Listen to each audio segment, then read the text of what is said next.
Beginning in late June and extending through the next several months, the 62-year-old Bell Research Building, the site of many important research projects and discoveries by School of Medicine faculty and the focal point for integration at Duke, will be retired and deconstructed. Although the building had begun to feel its age over the past several years, it continued to occupy a prominent role in the history of research on the Duke University Medical Center campus. Now, as the building faces demolition, Duke faculty, faculty emeriti, and one former Bell Building night watchman, who eventually became a leading corporate executive and university trustee, briefly share their memories about the building's place in Duke history. Bell Building was the first dedicated research building on the Medical Center campus, and it really, in my mind, really was the beginning of the emergence of Duke as a nationally respected research-intensive institution.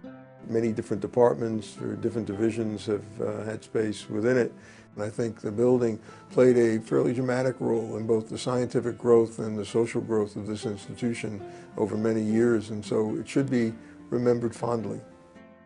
Part of medical education is learning the history of where you're at.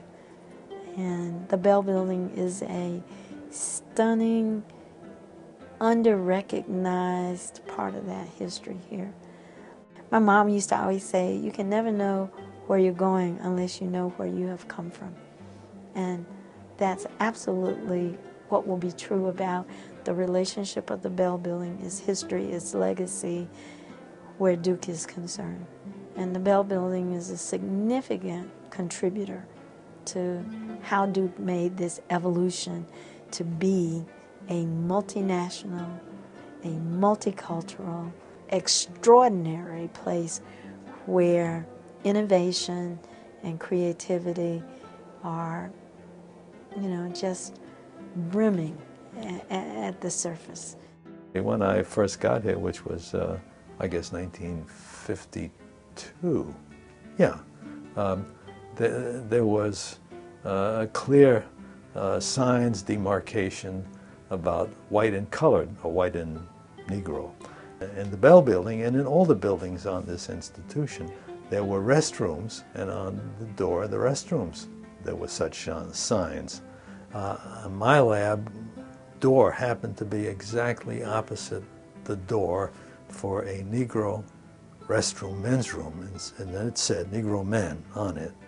And we got a new faculty member whose name was William Lynn, and Lynn came into my lab one day and he said, he was a medical doctor, but he was in our department anyway.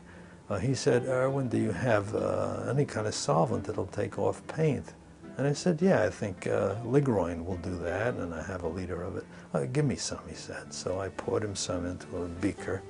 Then he said, do you have any rags around here? And I said, yeah, I keep cheesecloth for filtering. So I cut him off about a half a yard of cheesecloth and handed it to him. He had not yet told me what he had in mind, but he took the solvent and the cheesecloth and he stepped across the hall and he removed Negro.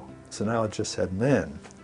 I didn't know the history so well of the Bell Building, but I had met Dr. Beard, who was the famous first investigator there, I believe, and he did a lot of work with what were called avian retroviruses, viruses that infected chickens and poultry. And that really gave Duke a heads-up position when HIV/AIDS came along, because HIV is a human retrovirus, and people who had studied with Dr. Beard were ahead of the rest of the world in knowing how to work with retroviruses because they'd worked in the Bell Building with Joe Beard. Well, I haven't been here in 48 years. Wow. And clearly it looked a little better then than it does now. And this is where I lived. What did you do here? I was the night watchman. I was a senior at the time. I had really no desire to move back into the college dorms.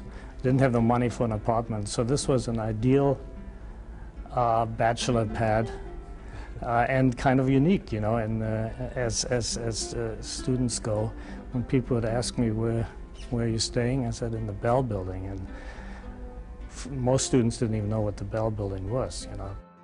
Times march on, and this place certainly has seen better times, and I think it's great that the medical center is moving ahead and tearing this place down and building something else here.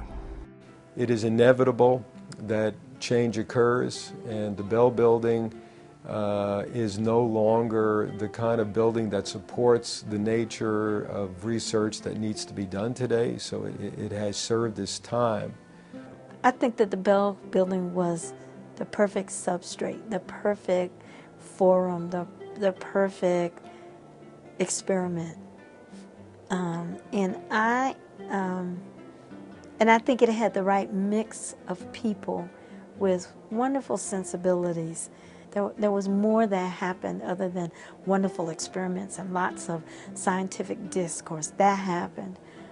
But what might have been even as important was the fact that there were those first steps that allow people to do just what was right, to dismantle the segregation that Duke had lived in for such a long time, to show people that at the base of this, it's just about people. So I don't think that the Bell Building will ever go away. It physically may go away, but it won't ever go away.